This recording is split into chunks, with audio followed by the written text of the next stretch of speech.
Hello my dear students, welcome करता हूं मैं भारत पंचाल अगेन आप सबका हमारी नई वीडियो में। तो भाई आज हम लोग पढ़ने वाले हैं इंपोर्टेंट मैकेनिज्म। देखो हमारा जो कोर्स चल रहा है कि ऑर्गेनिक केमिस्ट्री इन 2 डेज, कैसे आप लोग ऑर्गेनिक केमिस्ट्री को 2 दिन में खत्म कर सकते हो, ये उसकी 3rd वीडियो है। पहले वीडियो हो चुकी है जिसमें मैंने आपको सारे इंपोर्टेंट नेम रिएक्शन करवा दिए विद ट्रिक।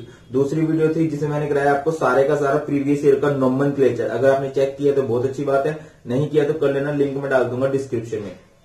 अब हम लोग पढ़ेंगे जो बोर्ड के लिए सबसे इंपॉर्टेंट मैकेनिज्म है। ये आएंगे, पक्का आएंगे, कोई 1% भी चांस नहीं कि इनसे रिलेटेड क्वेश्चन ना बने, श्योरली आएंगे।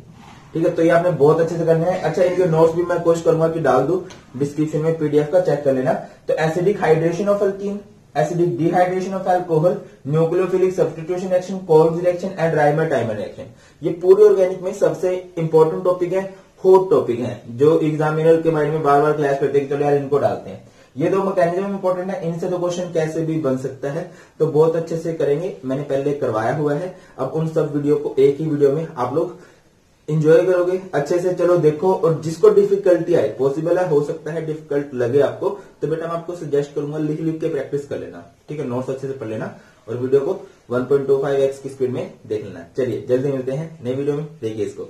ये सबसे ज्यादा बोर्ड्स के अंदर पूछा गया मैकेनिज्म है, acid catalysed hydration of alkenes, chapter alcohol phenol ether से आता है। ऑलरेडी 2 बहुत इंपॉर्टेंट मैकेनिज्म मैं करवा चुका हूं, नहीं देखा तो देख लेना, लिंक मैं डाल दूंगा डिस्क्रिप्शन में। बेटा जी इसको पढ़ते हैं बहुत आसान तरीके से, इसकी रिएक्शन बहुत इंपॉर्टेंट है, इससे कन्वर्जन बहुत बनते हैं, कंप्लीट रिएक्शन बहुत बनते हैं। और मैकेनिज्म मैं बोल चुका हूं लास्ट 10 ईयर के अंदर लगा लो 6-7 बार तो यही मैकेनिज्म पूछा गया है। अगर टॉप 10 मैकेनिज्म की मैं बात करूं तो उसमें अगर हम दांव खेल सके ना फिक्स वाला कि कौन आएगा, वो ये है एसिड कैटालाइज्ड हाइड्रेशन। देखिए बेटा जी होता क्या है, आपके पास मान लो कोई अल्कीन है, ठीक है, हम बोल देते हैं कि ये सिमेट्रिकल अल्कीन है, इसमें हमने हाइड्रेशन समझते ना, वाटर के साथ इसको ट्रीट करना है, एंड एसिडिक है मतलब एसिडिक मीडियम में होगा, तो प्लस का साइन है भाई, क्या होगा, ये डबल बॉन्ड ब्रेक होगा सिंगल में, CH2 सिंगल बॉन्ड CH2। अब क्या होगा, H पॉजिटिव होता है, OH नेगेटिव होता है। अब किसी जगह पे पॉजिटिव जाएगा, किसी जगह पे नेगेटिव चला जाएगा, कोई दिक्कत नहीं है। दिक्कत कब आती है, अगर कभी यहां पे हो unsymmetrical alkyne. Now unsymmetrical alkyne किसे कहते हैं, जिसमें कार्बन कार्बन के बीच में जहां पे डबल बॉन्ड है उसके दोनों साइड कार्बन बराबर ना हो, उसे कहते हैं अनसिमेट्रिकल। जैसे देखो डबल बॉन्ड के इस तरफ 2 कार्बन है, इस तरफ 1 कार्बन है, ठीक है, बॉन्ड छोड़े कर दो, H2 H3, आपने यहां पे इसमें वाटर डाला और ये है एसिडिक हाइड्रेशन, समझ जाना। और यहाँ पे रूल कौन सा लगता है भाई, मार्कोनिकोफ रूल लगता है। यहाँ पे कौन सा रूल लगता है, मार्कोनिकोफ रूल। इसकी भी ट्रिक मैंने करवा रखी है, आई होप आप सबको पता है। मार्कोनिकोफ रूल क्या होता है, मार्कोनिकोफ रूल, नथु लाल हलवाई। ठीक है, जब भी एल्कीन्स की एडिशन होती है तो जनरली यही रूल फॉलो किया जाता है, मार्कोनिकोफ एडिशन भी कहते हैं इसे। क्या मतलब होता है इसका, NaLH का, नथु लाल हलवाई का मतलब क्या है भाई, नेगेटिव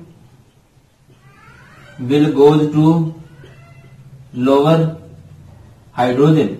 जो आप ऐड कर रहे हो एडिटिव का जो नेगेटिव पोर्शन है वो लोअर हाइड्रोजन के पास जाएगा। देखिए जैसे आपके पास ये H2 है, H2 को ब्रेक कर दो, किसमें ब्रेक होगा, H positive and OH negative में ब्रेक होगा।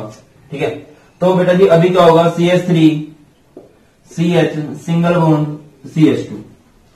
ठीक है, तो अभी आप फोकस करो यार, सब कुछ पूरा नहीं है, बॉन्ड चेक करो, 1 2 3 1 2 3, जबकि बॉन्ड कितना नीचे 4 अब जो H पॉजिटिव है वो कहां जाएगा, OH नेगेटिव कहां जाएगा, शॉर्टकट क्या है, Nathu Lal Halwai, negative will goes to lower hydrogen, यहां पे जाएगा OH, यहां पे जाएगा H। कभी भी अल्कीन्स की अगर आप हाइड्रेशन करो, acidic hydration, negative lower hydrogen के पास जाएगा। अब पेपर में क्या आता है इसका मैकेनिज्म, ये सिंपल सी रिएक्शन है इसकी। ठीक है, होप ये समझ आ गया, इसको अच्छे से देखो और अभी करते हैं इसका मैकेनिज्म।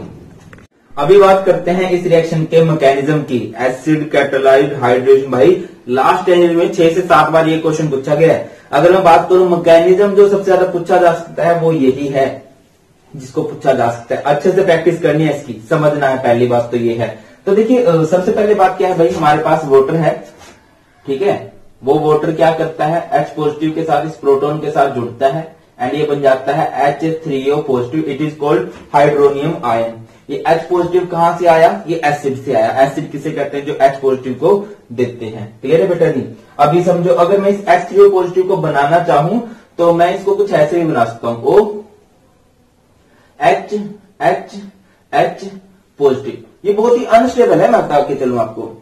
ये जो हाइड्रोनियम आयन होता है ना, बहुत अनस्टेबल होता है। क्यों होता है सर, क्योंकि ऑक्सीजन एक इलेक्ट्रोनेगेटिव एलिमेंट है और उस पर हम पॉजिटिव चार्ज डाल रहे हैं। अरे भैया इलेक्ट्रोनेगेटिव है तो उस पर नेगेटिव होना चाहिए ना, पॉजिटिव तो नहीं होना चाहिए। तो इस वजह से बहुत अनस्टेबल है, बहुत जल्दी टूट जाएगा। देखिए कि क्या होगा। देखिए आपके पास यहां पे है अल्कीन, अल्कीन मान लेते हैं, ये है इथीन है, कुछ भी हो सकता था भाई। मैंने प्रोपीन के लिए भी करवा दिया मैकेनिज्म, उसका लिंक डाल दूंगा मैं डिस्क्रिप्शन में, अगर आप प्रोपीन के लिए देखना चाहते हो। इसको समझ लो, सेम बात है। तो यहां पे आपने रख दिया हाइड्रोनियम आयन। हाइड्रोनियम आयन है बेटा जी कुछ इस तरह से, H पॉजिटिव। फोकस करना मेरी बात पे ध्यान से। तो यहां पे ये है सिग्मा बॉन्ड, ये है पाई बॉन्ड। ये पाई बॉन्ड जो होता है ना, बहुत ही ज्यादा अनस्टेबल होता है, बहुत ज्यादा अनस्टेबल होता है। तो क्या होगा, इस पाई बॉन्ड को आप कहीं भी शिफ्ट कर सकते हो जहां आपका दिल करे।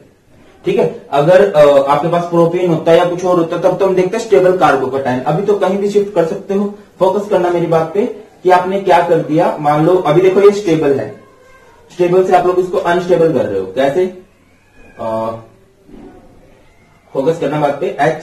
H आपने क्या कर दिया, इस बॉन्ड को मान लो इधर शिफ्ट कर दिया, या मान लो कि इस बॉन्ड को आपने शिफ्ट कर दिया उधर शिफ्ट कर रहे हो, जहां पे दिल करे वहां पे कर दो। तो इस पे कौन सा चार्ज आ जाएगा, नेगेटिव। इस पे कौन सा चार्ज आ जाएगा, पॉजिटिव। क्लियर है। तो बेटा जी फिर क्या होगा, जैसे कि मैंने बोला ये हाइड्रोनियम आयन बहुत ही ज्यादा अनस्टेबल है। तो क्या होगा, यहां से ऑक्सीजन अपने बॉन्ड को खींच लेगा, ऑक्सीजन अपने बॉन्ड को खींच लेगा और किसको रिलीज करेगा, पहले वाले इस H पॉजिटिव को रिलीज करेगा। और वो H पॉजिटिव जाके कहां जुड़ेगा, आप मुझे खुद से बताओ। वो H पॉजिटिव ने जाके कहां जुड़ना है, इस नेगेटिव साइड पे जाके जुड़ना है या पॉजिटिव साइड पे जाके जुड़ना है। ऑब्वियस सी बात है वो नेगेटिव पे जाके जुड़ेगा। यहां पे जुड़ गया H और ये कुछ ऐसे बन गया।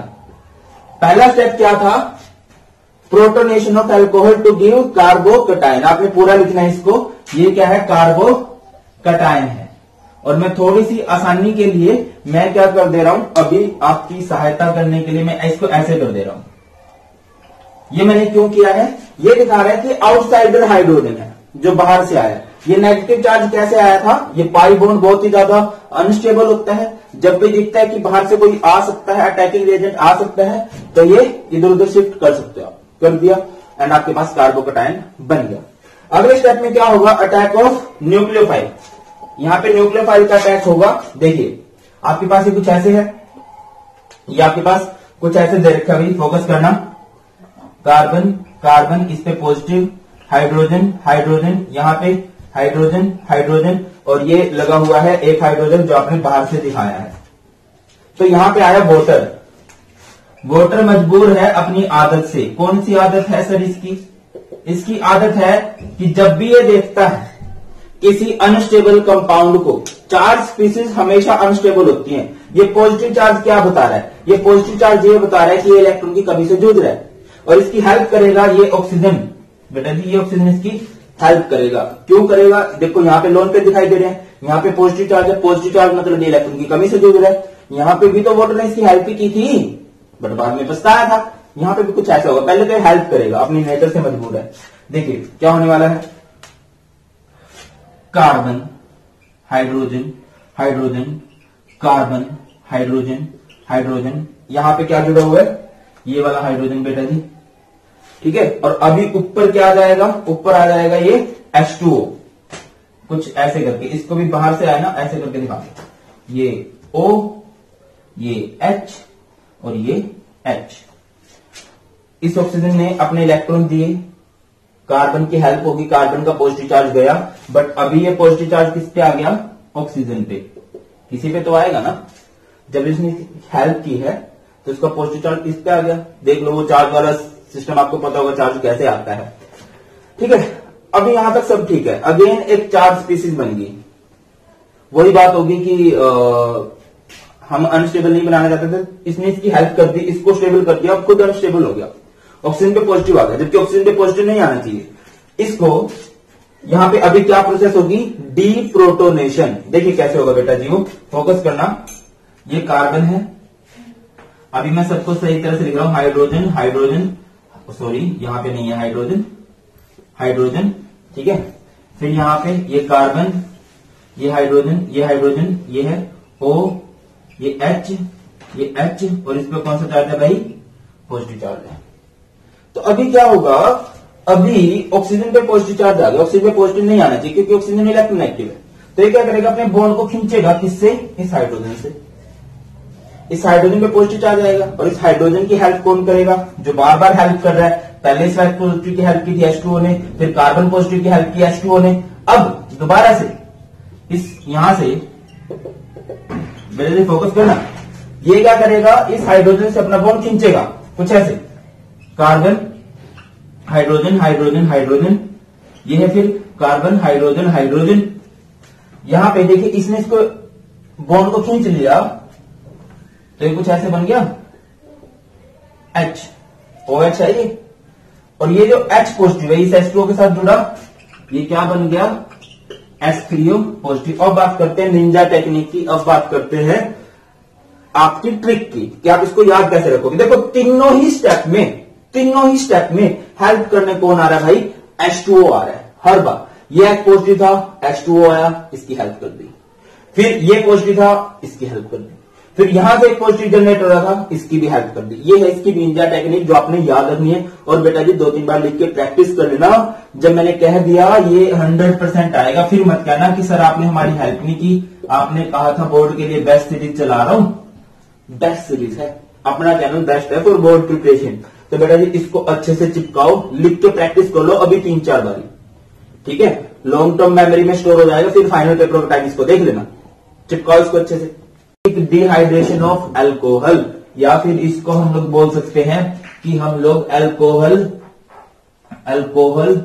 से अल्कीन कैसे बना सकते हैं, ये हम लोग आज की रिएक्शन में देखने वाले हैं। पहले इस रिएक्शन को समझते हैं क्योंकि रिएक्शन बहुत इंपॉर्टेंट है, एंड फिर हम इसका मैकेनिज्म भी देखेंगे क्या होता है मैकेनिज्म में। देखो बेटा जी कैसे होता है डिहाइड्रेशन जो होती है, एक तरह से हम इसको बोल सकते हैं कि यहाँ पे बीटा एलिमिनेशन हो रहा है।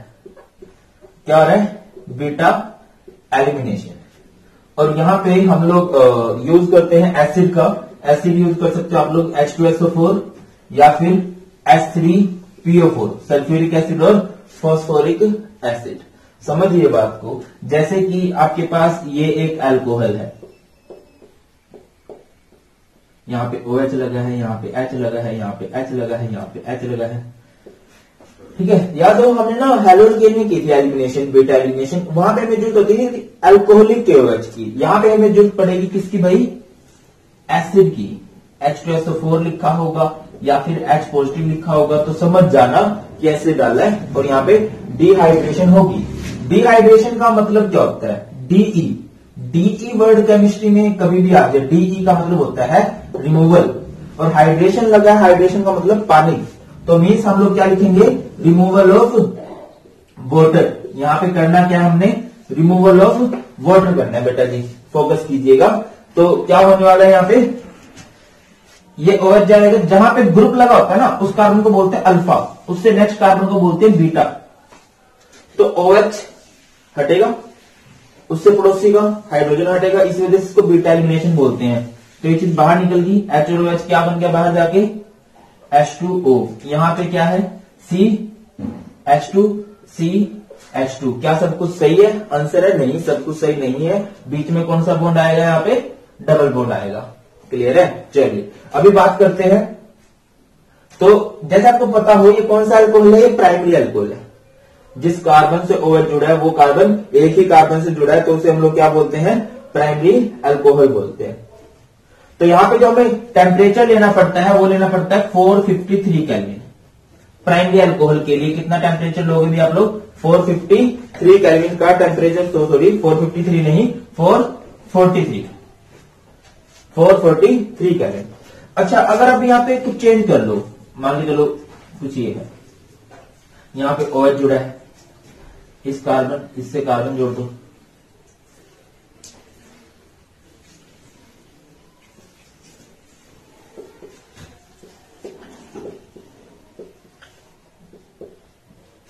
मान लो कि ये कौन सा अल्कोहल है भाई?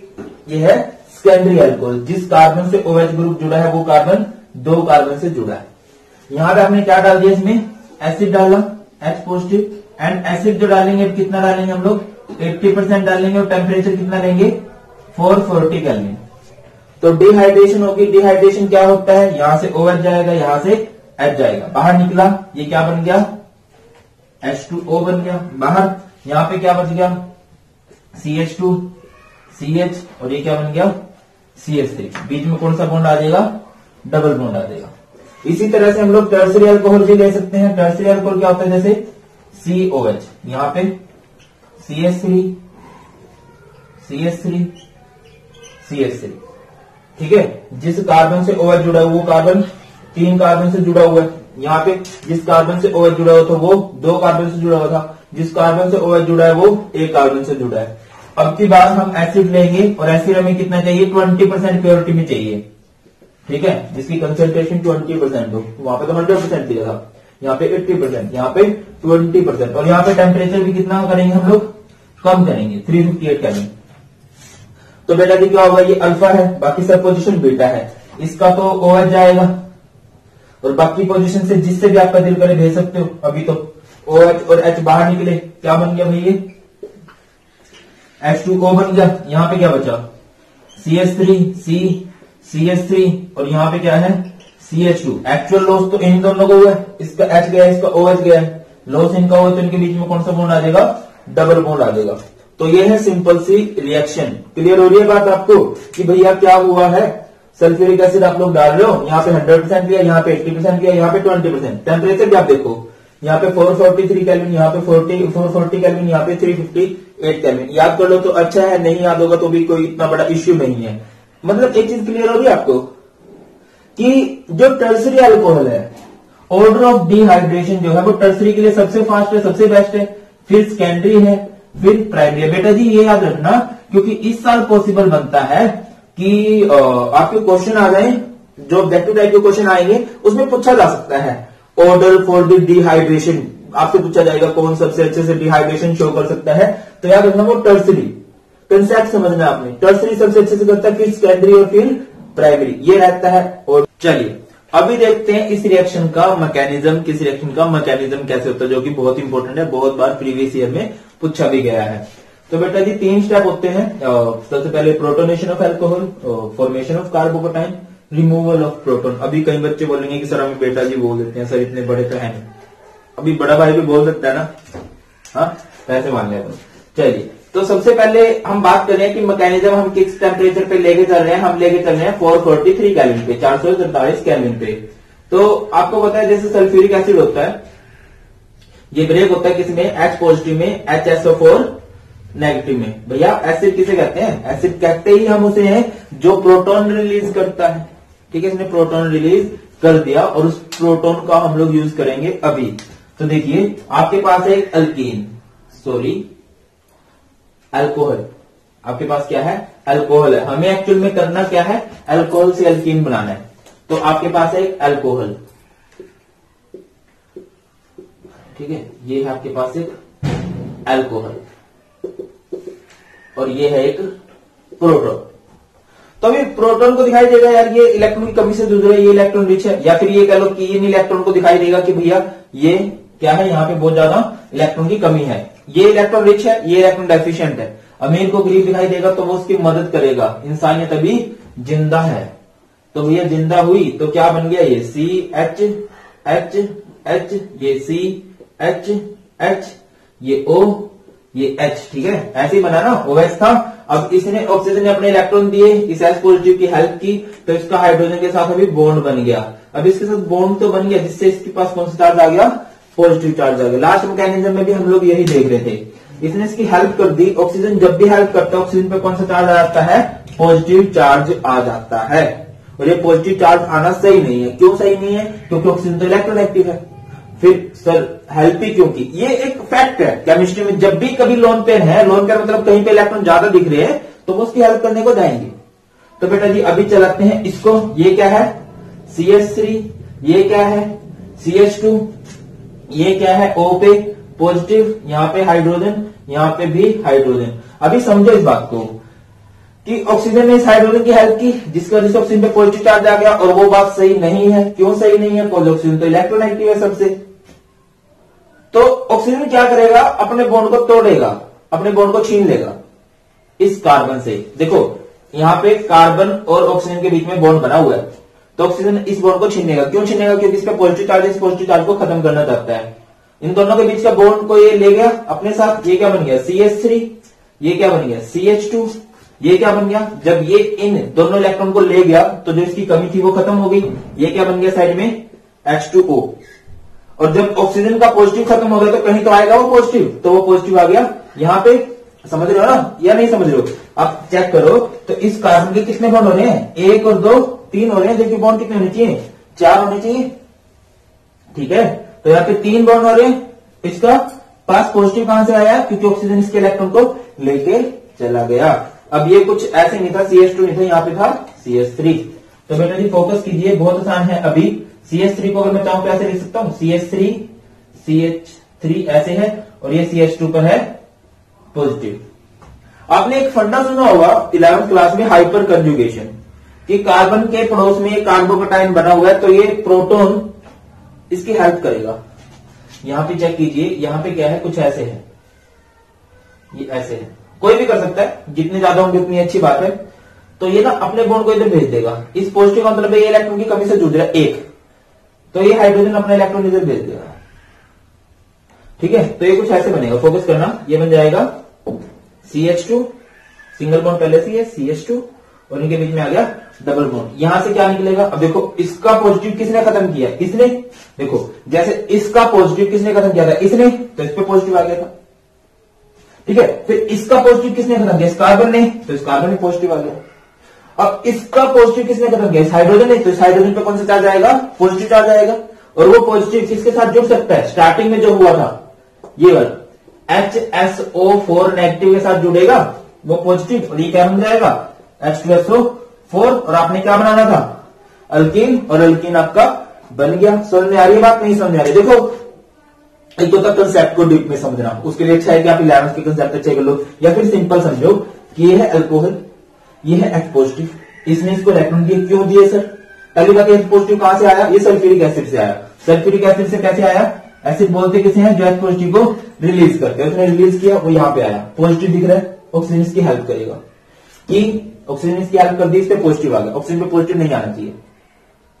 ठीक है, तो ऑक्सीजन क्या करेगा? अपने पुराने बॉन्ड को खत्म करेगा, उस इलेक्ट्रॉन को अपनी तरफ छीन लेगा, इस बॉन्ड को अपनी तरफ छीन लेगा। भाई खींच के ले गया, इसको ले गया, वो तो H2 बन गया, इस पे पॉजिटिव आ गया। अब यहाँ पे क्या आ रहा है? Hyper conjugation. यहाँ पे जो कार्बोकेटाइन बनता है, तो ये जो प्रोटॉन है, ये हाइड्रोजन बॉन्ड शिफ्ट कर सकता है इधर। इसने इसको बॉन्ड शिफ्ट कर दिया, इसका पॉजिटिव खत्म किया, खुद पे पॉजिटिव लिया, और खुद पॉजिटिव बनकर किसके साथ जुड़ गया? HSO4 नेगेटिव के साथ। और वो क्या बन चुका है भाई? सल्फ्यूरिक एसिड बन चुका है। 3-4 बार लिख के प्रैक्टिस कर लो, बहुत ज्यादा इंपॉर्टेंट है। तो बेटा ये था मैकेनिज्म। आई होप की वीडियो आपको अच्छी लगी है। आपको अपना काम पता है, मैं अपना काम बिल्कुल अच्छे से करूं, आप लोग भी अपना काम करो। वो जो 3-4 छोटे-छोटे काम करने होते हैं, पढ़ना तो है ही है, उसके अलावा लाइक शेयर फुल शेयर कर दिया करो, सो दैट कि अपना चैनल जल्दी उठे। एंड मैं आपकी 2020 एग्जाम्स की बहुत बढ़िया प्रिपरेशन करवाने वाला हूं। और रेगुलेशन रिएक्शन हैलोकेन हैलोरिन का सबसे इंपॉर्टेंट टॉपिक है न्यूक्लियोफिलिक सब्स्टिट्यूशन रिएक्शन। इस वीडियो में 30 से 40 मिनट की वीडियो हो सकती है, थोड़ी लेंथी वीडियो है, क्योंकि न्यूक्लियोफिलिक सब्स्टिट्यूशन रिएक्शन एक बड़ा टॉपिक है एंड सबसे ज्यादा क्वेश्चन इससे बनते हैं और श्योरली क्वेश्चन बनते हैं। हैलोकेन हैलोरिन में श्योरली से क्वेश्चन बनेगा। इस वीडियो की एक एक लाइन ना आपके एग्जाम के पॉइंट ऑफ व्यू से बहुत ज्यादा इंपॉर्टेंट है, बहुत ज्यादा आपकी हेल्प करेगी। सब कुछ मैंने बताया जो आपके एग्जाम में पूछा जा सकता है। पॉसिबल है आपको एक दो जगह मिसअंडरस्टैंडिंग हो, थोड़ी बहुत डाउट हो, तो वीडियो आपने पूरी देखनी है, और पॉसिबल हो दोबारा देख लेना, तो ताकि जो तुम्हारे 3 नंबर है ना, आप किसी भी बोर्ड के हो, वो 3 नंबर आपके पक्के हो जाएंगे। और एक रिक्वेस्ट है, वीडियोज अगर आपको अच्छी लगती है शेयर जरूर करना। मैं आपकी हेल्प कर रहा हूं अच्छे मार्क्स स्कोर करने में, आपको मेरी हेल्प करनी है इस वीडियो को अच्छा रिस्पॉन्स दिलवाने में। देखने से पहले शेयर कर दो सभी फ्रेंड्स के साथ, और फिर देखो मजा आएगा। चलिए स्टार्ट कर रहे हैं इसको। न्यूक्लियोफिलिक सब्स्टिट्यूशन रिएक्शन क्या होती है? न्यूक्लियोफिलिक सब्स्टिट्यूशन रिएक्शन सिंपली अगर मैं इसको डिफाइन करूं तो ऐसे डिफाइन कर सकता हूं, दोज सब्स्टिट्यूशन रिएक्शन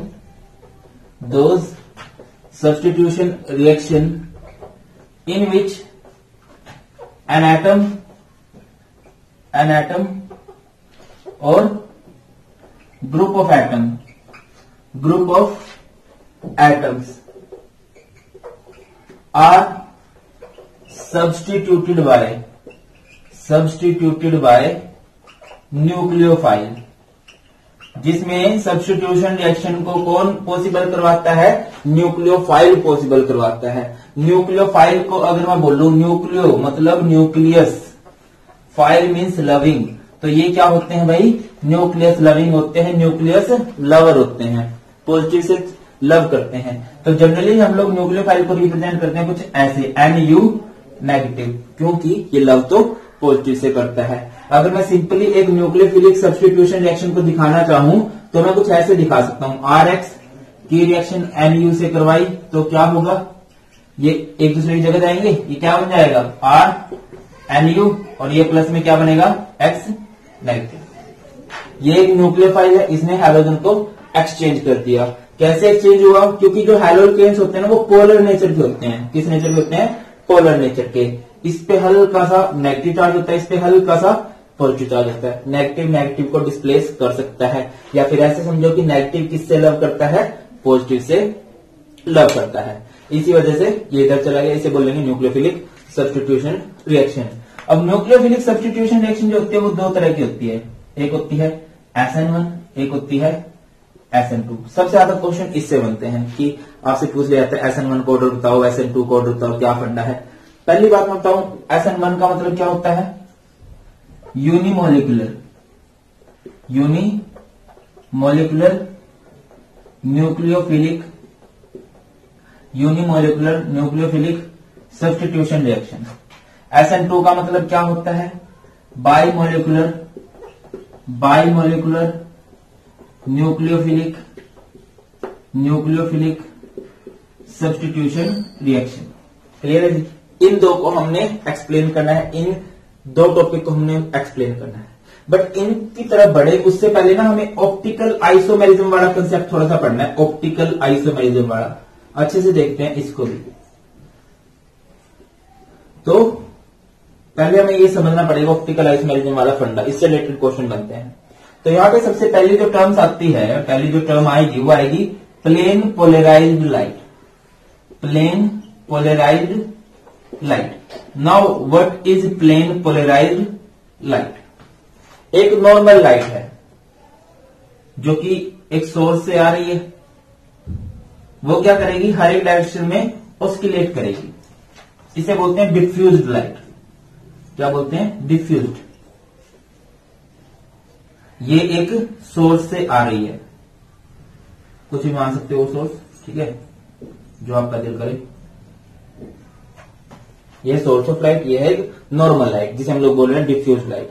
जब इस डिफ्यूज लाइट को आप लोग पास करवा देते हो, किस में से? जब आप इस नॉर्मल लाइट को पास करवा देते हो निकोल प्रिज्म में से। किस में से भाई? Nicol prism. इस निकोल प्रिज्म को हम लोग बोल सकते हैं पोलराइजर। तो ये सिर्फ एक प्लेन में बाहर निकलती है, एक प्लेन में ट्रेवल करती है। अभी तो ये हर एक प्लेन में ट्रेवल कर रही है। लाइक अगर ना आप किसी लाइट को देखो, किसी भी सोर्स ऑफ लाइट को, तो आंखें बंद करके देखना, आपको दिखेगा वो हर डायरेक्शन में ऑस्किलेट करती है। जब इसको हम निकोल प्रिज्म में से पास करवा देते हैं तो वो सिर्फ एक डायरेक्शन में ऑस्किलेट करती है। इस लाइट को, ये जो सिर्फ एक प्लेन में ऑस्किलेट कर रही है, एक प्लेन में चल रही है, इसे हम लोग बोलते हैं PPL या फिर प्लेन पोलराइज्ड लाइट। क्या बोलेंगे इसे? PPL या फिर प्लेन पोलराइज्ड लाइट। आपको बहुत बार ये वर्ड सुनने को मिलेगा, PPL प्लेन पोलराइज्ड। समझ जाना, जो सिर्फ एक प्लेन में ऑस्किलेट कर रही हो, सिर्फ एक प्लेन में ट्रैवल कर रही हो, ठीक है। ये निकोल प्रिज्म क्या करता है? बाकी सभी प्लेन की लाइट को दबा देता है, ठीक है। आप एक बात समझो, लाइट एक दीवार है, ठीक है, अंधेरा कमरा है, और उस दीवार में ना कुछ ऐसे चीरा लगा हुआ है, कुछ ऐसे चीरा लगा हुआ, समझ लो, ऐसे कट लगा हुआ है। लाइट आई है तो सिर्फ ऐसी लाइट आएगी, और अगर पूरा कमरा खुला हुआ है तो बिल्कुल पूरी लाइट आ जाएगी। तो ये कुछ ऐसे होता है निकोल प्रिज्म, जो सिर्फ एक प्लेन में से ही ट्रैवल करने देता है, इस तरह से होता है। इसको बोलते हैं प्लेन पोलराइज्ड लाइट। तो अभी क्या होता है? अभी नेक्स्ट टर्म आपको देखने को मिलेगी optically active substance. Optically active substance. दूसरी टर्म आपको देखने को मिलेगी optically inactive substance. Optically inactive substance. Now optically active किसे कहते हैं? विच रोटेट पीपीएल, जो प्लेन पोलराइज्ड लाइट को रोटेट कर सकते हैं किसी भी डायरेक्शन के अंदर, उसे हम लोग बोलते हैं ऑप्टिकली एक्टिव सब्सटेंस। एंड अगर कोई सब्सटेंस ऐसा है विच कांट रोटेट पीपीएल, जो प्लेन पोलराइज्ड लाइट को रोटेट नहीं कर सकता, उसे हम लोग क्या बोलेंगे? ऑप्टिकली इनएक्टिव सब्सटेंस बोलेंगे। क्लियर है? समझ के चलो। ये है एक नॉर्मल लाइट, ठीक है। आपने दो सब्सटेंस लिए, दो सब्सटेंस में से इसको पास कराया। ये एक डिवाइस है, इसे बोलते हैं पोलैरीमीटर। पोलैरीमीटर आपने इसमें को रख दिया, इस सब्सटेंस को, जिसको आप चेक कर रहे हो। ऑर्गेनिक सब्सटेंस हो सकता है, कुछ इनऑर्गेनिक भी हो सकता है, कोऑर्डिनेशन कंपाउंड में भी क्योंकि ये फंड आता है। और ये लाइट ना बिल्कुल ऐसी की ऐसे निकल गई, कोई ऑस्किलेशन नहीं हुआ, मतलब सॉरी, कोई भी रोटेशन नहीं हुआ। तो इस सब्सटेंस को हम लोग क्या बोलेंगे? ऑप्टिकली इनएक्टिव सब्सटेंस बोलेंगे बेटा जी। क्या बोलने वाले हैं? Optically inactive. एंड अगर कुछ ऐसा हो जाए कि ये लाइट है, आपने ये प्लेन पोलराइज्ड लाइट है, आपने पोलैरीमीटर में वो सब्सटेंस रखा, ऑर्गेनिक सब्सटेंस, एंड ये रोटेट कर जाए। मान लो ये तो नॉर्मल लाइट थी, ठीक है, वो इसको रोटेट करवा दे। रोटेट किसी भी डायरेक्शन में करवा सकता है। मान के चलो कि ये सीधी लाइट है, ये इसको ऐसे रोटेट करवा रहा है, या फिर पॉसिबल है कि ये इसको ऐसे रोटेट करवा दे। रोटेशन होगी, सीधी नहीं रही है, या तो राइट की साइड रोटेशन होगी या लेफ्ट की साइड रोटेशन होगी। इस सब्सटेंस को हम लोग क्या बोलेंगे? ऑप्टिकली एक्टिव बोलेंगे। क्या बोलेंगे इसे? ऑप्टिकली एक्टिव सब्सटेंस बोलेंगे। और फोकस कीजिए मेरी बात पे कि ना, इसके भी टाइप होते हैं। ऑप्टिकली एक्टिव में भी आपको टर्म सुनने को मिलेगी, डेक्स्ट्रो रोटेटरी, लिवो रोटेटरी। इसका क्या फंडा है? अगर ये प्लेन पोलराइज्ड लाइट है और वो सब्सटेंस इस लाइट को रोटेट कर देता है टुवार्ड्स राइट, राइट की तरफ रोटेट कर दे उस लाइट को, वो सब्सटेंस, यहां पे एक सब्सटेंस रखा, इसमें से आपने इस लाइट को पास कराया और वो उसको राइट की साइड में रोटेट कर देता है, क्लॉकवाइज रोटेट कर देता है। क्लॉकवाइज ऐसी होता है ना, तो इस सब्सटेंस को हम लोग बोलेंगे डेक्स्ट्रो रोटेटरी। क्या बोलेंगे बेटा जी? डेक्स्ट्रो रोटेटरी, या फिर सिंपली डी बोल देते हैं, या फिर सिंपली पॉजिटिव से इसको रिप्रेजेंट कर सकते हैं। और अगर कुछ ऐसा हो कि वो प्लेन पोलराइज्ड लाइट है, आपने उसको पास कराया उस सब्सटेंस में से कोई दूसरा सब्सटेंस लिया, एंड वो उसको रोटेट करवा देता है लेफ्ट में, anti clockwise, anti clockwise rotate करवा दिया, इसे हम लोग क्या बोलेंगे? लेवो रोटेटरी या लीवो रोटेटरी। लेवो रोटेटरी, एल, या फिर इसको सिंपली नेगेटिव भी लिख दिया जाता है। तो यह है सिंपल सी टर्म जो आपको देखने को मिल सकती है।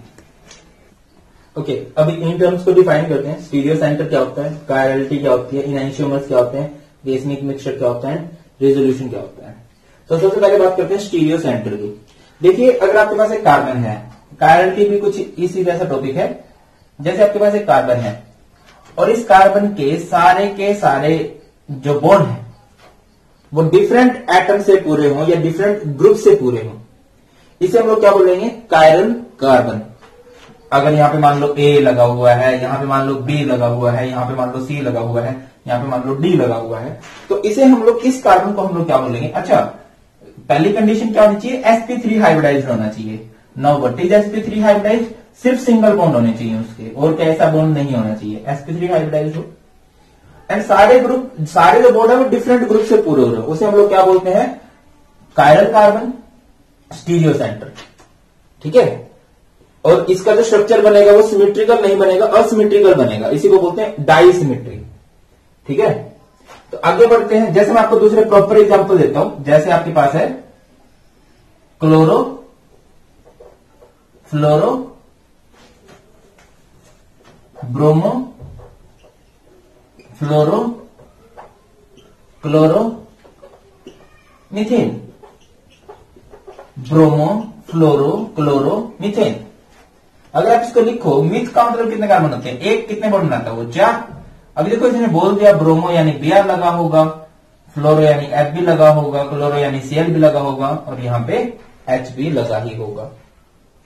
ठीक है, तो अगर आप इस कार्बन को चेक करो तो ये sp3 हाइब्रिडाइज है एंड इसके सारे बॉन्ड डिफरेंट डिफरेंट ग्रुप से पूरे हो रहे हैं। तो इसको हम लोग बोलेंगे, इसको हम लोगों ने क्या बोलना है भाई, कायरल कार्बन। एंड इस प्रॉपर्टी को क्या बोला जाता है, कायरलिटी।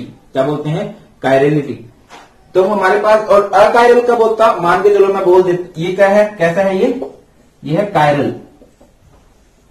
और अगर मैं कुछ ऐसे बोल दूं, फ्लोरो क्लोरो, गलत लिख रहा हूं मैं, ऐसे नाम ऐसे बनना चाहिए इसका, ब्रोमो क्लोरो फ्लोरो, और मैं अभी लिख देता हूं क्लोरो फ्लोरो मीथेन।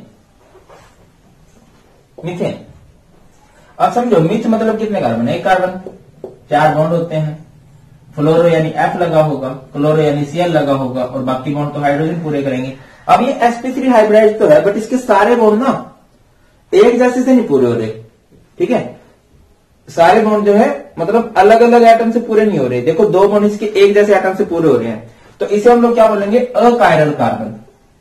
क्या बोलेंगे, अकायरल। और यहाँ पे क्या है, सिमेट्री है, सिमेट्री है, तो ये ऑप्टिकल आइसोमर शो नहीं कर सकता। ये क्या है, कायरल कार्बन है, यहाँ पे सारा कुछ क्या है, असिमेट्रिकल है, कुछ भी एक जैसा नहीं है। इसी को हम लोग क्या कह देते हैं, डाई सिमेट्री भी बोल देते हैं। बेटा जी याद रखनी है ये बात। ऑप्टिकल आइसोमेरिज्म के लिए सबसे इंपॉर्टेंट कंडीशन है कि कार्बन कायरल होना चाहिए, या फिर कह लो असिमेट्रिकल होना चाहिए, या फिर कह लो डाइसिमेट्री। इन सभी वर्ड्स का मीनिंग जो है वो सेम है। ठीक है, अगर आप इसके लिए बनाना चाहो, मान लो ये है आपके पास, इसको आप बनाना चाह रहे हो, आपके पास है HFBrCl, मान लो ये है, इसको मैं मिरर के सामने रख देता हूं। किसके सामने रख दूंगा, मिरर के सामने रख दूंगा। तो मिरर के सामने का तो जो लेफ्ट है वो राइट हो जाता है, जो राइट है वो लेफ्ट हो जाता है। तो कुछ ऐसे हो जाएगा, CH, यहां पे क्या आएगा, F, ऊपर Br, और नीचे क्या है, Cl है। अब समझिए आप इस बात को, ये क्या फंडा है, क्लियर हो रहा है कुछ, कि रोटेशन होगी है मिरर के सामने रखते ही। ये दोनों मिरर इमेजेस हैं, एंड ये दोनों इमेजेस कैसी हैं, नॉन सुपर इम्पोजेबल है। कैसी हैं, नॉन सुपर इम्पोजेबल। इमेजेस कैसी बननी चाहिए, देखो ये मिरर इमेज है और नॉन सुपर इम्पोजेबल है। इस तरह से अगर मैं इसको D बोल दूंगा तो इसकी मिरर इमेज क्या कहलाएगी, L कहलाएगी। अगर मैं इसको L बोल दूंगा, इसको D बोलेंगे। इसको ऐसा कोई फिक्स रूल नहीं है कि इसको D बोलना है, किसको L बोलना है। जिसको मर्जी आपका दिल करे D बोल दो, जिसको मर्जी आपका दिल करे L बोल दो। तो इनको क्या कहा जाता है, इनैंशियोमर्स। क्या कहा जाता है, इनैंशियोमर्स। ऑप्टिकल आइसोमर को ही हम लोग क्या बोल देते हैं, इनैंशियोमर्स बोल देते हैं। एक D दोनों एक दूसरे की मिरर इमेज होनी चाहिए, और दोनों इमेजेस नॉन सुपर इम्पोजेबल होनी चाहिए, तो उसे हम लोग क्या बोलते हैं, इनैंशियोमर्स बोलते हैं। क्लियर है। एक दूसरा एग्जांपल अगर आप चेक करना चाह रहे हो, मान लो कि हमारे पास है ब्यूटेन 2-ओल। प्लीज कंफ्यूज मत होना, सिंपल रखना बात को। ब्यूटेन 2-ओल है। ब्यूट मतलब कितने कार्बन होते हैं भाई, 4 कार्बन होते हैं। 2 पे ओल यानी OH। अब बॉन्ड पूरे करो, S3H H2 S3। अच्छा, मैं तो पूछूं कि यहाँ पे कायरल कार्बन है या नहीं है। अब तो सारे कार्बन चेक करने, इसके तो 3 बॉन्ड पूरे हो रहे हैं एक ही जैसे से, इसके 2 बॉन्ड हो रहे हैं, इसका एक भी बॉन्ड पूरा नहीं हो रहा है। ये कार्बन यहाँ पे कायरल है।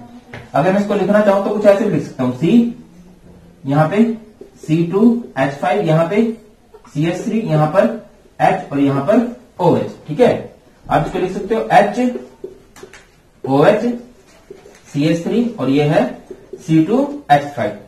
कायरल है, ये असिमेट्रिकल है। इसको हमने मिरर के सामने रखा तो क्या होगा, रोटेशन होगी, लेफ्ट वाला राइट में होगा, राइट वाला लेफ्ट में होगा। ये कार्बन, ये CH3 इधर आया, ये C2H5 उधर गया, ये H और ये OH। समझ गए ना मेरी बात को। अगर मैं इसको D बोल दूंगा, इसको क्या बोलूंगा, L। तो D एंड L फॉर्म है, मिरर इमेजेस हैं, नॉन सुपर इम्पोजेबल है। इसको हम लोग क्या बोलेंगे, इसी को हम लोग क्या बोलेंगे, इनैंशियोमर्स। इनैंशियोमर्स बोलेंगे। Next is racemic mixture. Next word आपको बड़ा सुनने को मिलता है कि भैया रेसमिक मिक्सचर क्या है। रेसमिक मिक्सचर क्या होता है? Equimolar mixture of D and L form. एक सब्सटेंस की डी फॉर्म का और एल फॉर्म का इक्विमोलर मिक्सचर ले लिया तो क्या होगा? उस मिक्सचर को हम लोग क्या बोलेंगे? एक रेसमिक मिक्सचर बोलेंगे। क्या होता है इसमें? Net rotation of PPL is 0। इसमें पीपीएल की प्लेन पोलराइज्ड लाइट की कोई भी रोटेशन नहीं होती, वो 0 होती है। कैसे कह रहे हो सर ये बात? समझो मेरी बात को। एक है ये लाइट है, इसे हम लोग क्या करते हैं? पीपीएल बोलते हैं। आपने इसको एक सब्सटेंस में से पास कराया जो कि क्या है? डी है, डेक्स्ट्रो रोटेटरी है। जिसको डेक्स्ट्रो रोटेटरी क्या होते हैं? जो राइट में रोटेट कर देंगे, ये राइट की साइड रोटेट हो गया। फिर ये लाइट जा रही है और यहां पे आपने सब्सटेंस ले रखा है क्या? ये है डी, ये है लैबोरोटेटरी सब्सटेंस। लैबोरोटेटरी क्या करेगा? इसको लेफ्ट में रोटेट करेगा। और जब वो उसको देखो, अगर ये लाइट होती, ये लेफ्ट में ऐसे जाती, ये ऑलरेडी ऐसे है, लेफ्ट में जाएगा तो ये सीधी हो जाएगी। तो अगर आप इसकी फर्स्ट पोजीशन को देखो और फाइनल, ये नहीं छोटा नहीं होगा, कहीं आपसे पहले होगी छोटा हो जाएगा, जैसे ऐसे ही रहेगा। अब आप देखो डी एंड एल फॉर्म का अगर आप मिक्सचर लोगे तो देखो डी इसको राइट में रोटेट करेगा, एल उसको लेफ्ट में रोटेट करके दोबारा से उसको सीधा खड़ा कर देगा। इसको हम लोग क्या बोलते हैं? रेसमिक मिक्सचर बोलते हैं। अब बात करते हैं कि रेजोल्यूशन का मतलब क्या है। आपको एक अच्छा रेसमिक मिक्सचर को ना रिप्रेजेंट कैसे किया जाता है? डीएल, कहीं पे अगर डीएल लिखा हुआ ना तो इट मीन्स वो रेसमिक मिक्सचर है, या फिर कहीं पे प्लस माइनस लिखा हुआ है तो वो भी क्या है? भैया एक रेसमिक मिक्सचर ही कहलाएगा। आपने हमेशा समझ जाना है। नेक्स्ट इज रिजोल्यूशन क्या होता है? एक रेसमिक मिक्सचर में से डेक्स्ट्रो रोटेटरी एंड लेवो रोटेटरी सब्सटेंस को अलग अलग करना ही क्या कहलाता है? रिजोल्यूशन कहलाता है। रिपीट कर रहा हूं, रेसमिक मिक्सचर में D and L form mix हो चुकी हैं, आपने उनको सेपरेट करना है। इस प्रोसेस को हम लोग क्या बोलते हैं? रिजोल्यूशन बोलते हैं। तो ये है बेसिक ऑप्टिकल आइसोमेरिज्म का जो आपका काम आएगा जब भी आप इसके क्वेश्चन करोगे। अभी बढ़ते हैं SN1 SN2 की तरफ। ओके, चलो अभी देखते हैं भाई बिल्कुल सिंपल वे में SN1 SN2 ये डिफरेंस की फॉर्म में मैं करा रहा हूं, सब कुछ आपको क्लियर हो जाएगा। अगर मतलब ऐसा हो जाए कि एक बार में आपको पॉइंट क्लियर ना हो ना, फिर आपको डिफरेंस ही दोबारा देखना है। ठीक है, चलो SN1 को क्या बोलते हैं? पहली बात तो ये है, SN1 को बोलते हैं, जस्ट अभी बताया मैंने, यूनिमोलिकुलर न्यूक्लियोफिलिक सब्स्टिट्यूशन रिएक्शन, या फिर इसको सिंपली सब्स्टिट्यूशन न्यूक्लियोफिलिक यूनिमोलिकुलर। इसको क्या बोलेंगे? SN2 को क्या बोलेंगे? बायमोलिकुलर न्यूक्लियोफिलिक सब्स्टिट्यूशन, इसे बोलते हैं। अगली बात समझो कि अगर मैं सिंपल रिएक्शन को लिखना चाहूं RX प्लस NU समझते हो ना, न्यूक्लियोफाइल का अटैक करवाया, वो इसको डिस्प्लेस करेगा, ये बन जाएगा RNU प्लस में X। अगर मैं इसकी रेट लिखना चाहूं, मेन बात यहां से निकलती है, रेट जो लिखते हैं हम लोग, इसका रेट लिखते हैं KRX। इसका रेट डिपेंड करता है सिर्फ RX पे, हैलोअल्केन पे, अल्काइल हैलाइड पे। एंड अगर मैं इस रिएक्शन को लिखना चाहूं तो ये होगा RX, न्यूक्लियोफाइल का अटैक करवाया, न्यूक्लियोफाइल सब्स्टिट्यूशन करेगा, ये बन जाएगा RNU प्लस में X। अगर आप इसका रेट लिखना चाहो तो क्या होगा? यहां पे ये होगा RNU एंड X। सॉरी गलत लिख दिया, रिएक्टेंट देखते हैं, RX प्लस में N। क्लियर है? अब एक बात देखो कि ये सिर्फ इसके जो रेट डिपेंड कर रहा है ना, वो सिर्फ अल्काइल हैलाइड पे डिपेंड कर रहा है, और इसका रेट जो डिपेंड करता है वो न्यूक्लियोफाइल पे भी डिपेंड करता है। ऐसा क्यों है सर? ये बात है मेन। समझिए, मैं पहले आपको समझाने लगा हूं SN1, या पहले आप SN2 समझ लो, जैसे आपका दिल करे। चलो मैं पहले SN1 समझाता हूं। SN1 में क्या है? SN1 में आपने एक अल्काइल हैलाइड ले लिया, ठीक है, और आपने कैसे ले लिए? टर्सरी अल्काइल हैलाइड लोगे, CH3 क्लियर है, और यहां पे लगा हुआ है OH।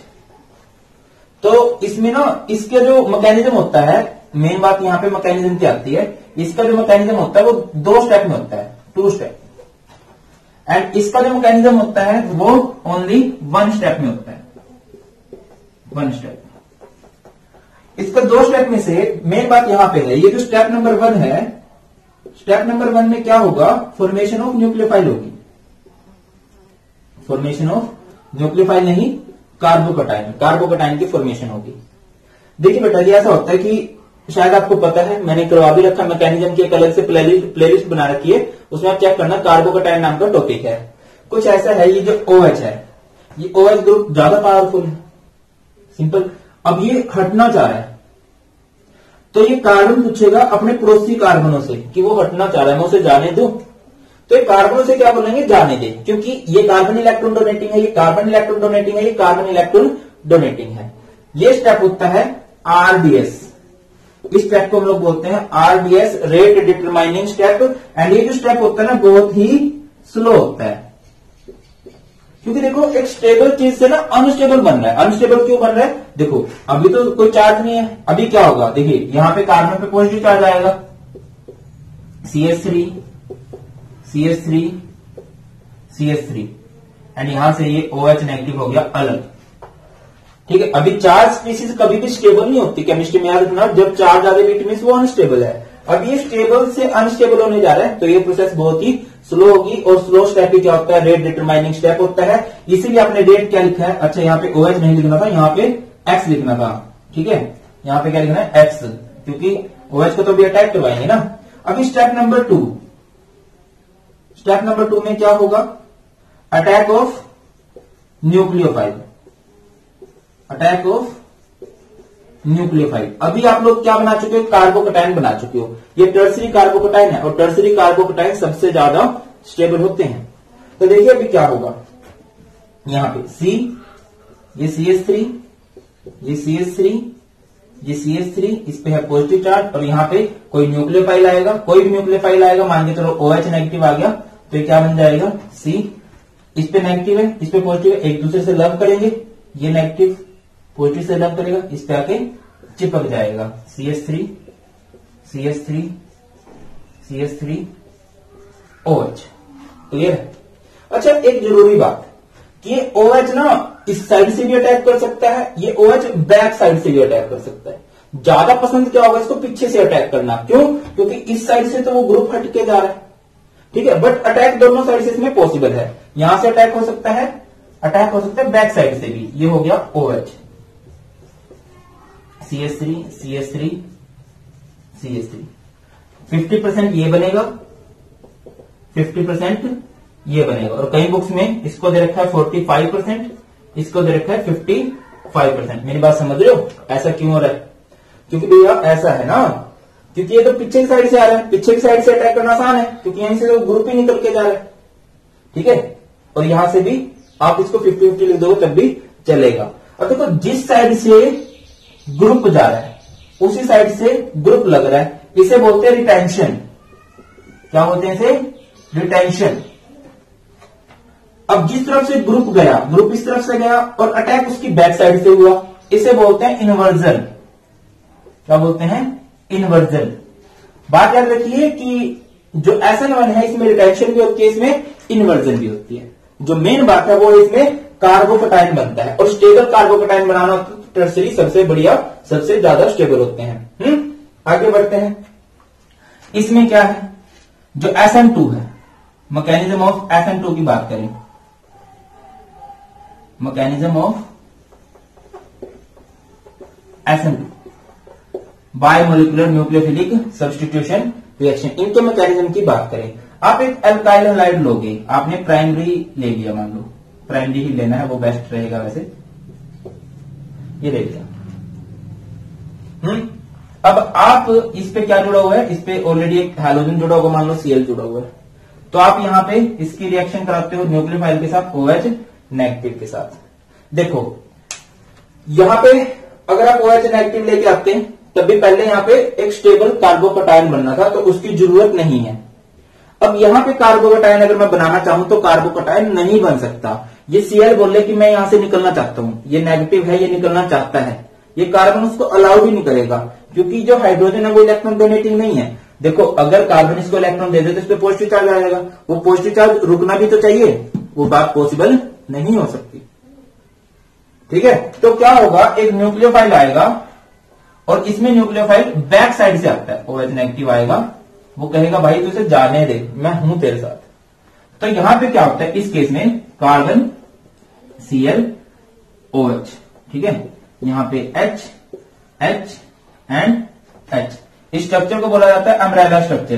क्या स्ट्रक्चर बोल देते हैं इसको, अम्ब्रेला स्ट्रक्चर बोल देते हैं। एक टाइम में ना इसके 5 बॉन्ड बन रहे होते हैं, या कह लो इस तरह से ये बॉन्ड बने हुए हैं, इसको बोला जाता है ट्रांजिशन स्टेट। ट्रांजिशन स्टेट बोलते हैं। ये थोड़ी सी देर के लिए होती है, बहुत थोड़ी सी देर के लिए। हुआ क्या समझो, इस केस में क्या था, इसमें OH नेगेटिव आया, ये कहीं मैं जुड़ना चाहता हूं, अगर ये ना भी आए तब भी इसको निकाल सकता है। इसमें न्यूक्लियोफाइल आया, जब तक ये नहीं आएगा ये इसको नहीं निकालेगा, क्योंकि कार्बोकटायन प्राइमरी वाले बहुत ही ज्यादा अनस्टेबल होते हैं। तो यहां पे क्या है, ट्रांजिशन स्टेट। समझ में आ रही है मेरी बात। देखो अगर कार्बोकटायन की स्टेबिलिटी की बात करें तो सबसे ज्यादा स्टेबल कार्बोकटायन होते हैं टर्सरी, फिर होते हैं सेकेंडरी, फिर होते हैं प्राइमरी। कुछ ऐसे होता है, मान लो कार्बन पे पॉजिटिव चार्ज है, ठीक है, यहाँ पे R लगे हुए हैं, फोकस करना मेरे बात पे। यह है टर्सरी, यह कार्बन पे पॉजिटिव चार्ज, यहाँ पे R लगे हुए हैं। यह है सेकेंडरी, ये है कार्बोकटायन है, यहाँ पे लगे हुए H, ये कार्बोकटायन है, और यहाँ पे सिर्फ क्या लगे हुए हैं, H लगे हुए हैं। फोकस करना, कार्बन पे पॉजिटिव चार्ज का मतलब क्या है कि ये इलेक्ट्रॉन की कमी से जूझ रहा है। अब इसके तीनों तरफ कौन से ग्रुप लगे हुए हैं, इलेक्ट्रॉन डोनेटिंग। इसको भूख लगी है, कार्बन पॉजिटिव का मतलब है इलेक्ट्रॉन की कमी से जूझ रहा है, इसको इलेक्ट्रॉन की भूख है, और ये सारे ग्रुप क्या इलेक्ट्रॉन डोनेटिंग है, तो इसकी भूख को शांत कर सकते हैं। तो ये क्या रहेगा यहाँ पे, स्टेबल। तो सबसे ज्यादा स्टेबल ये है। फिर इसके पास 2 ग्रुप है, फिर ये स्टेबल है, इसके पास 1 ग्रुप है, ये स्टेबल है, और ये बिल्कुल ही क्या है, अनस्टेबल है।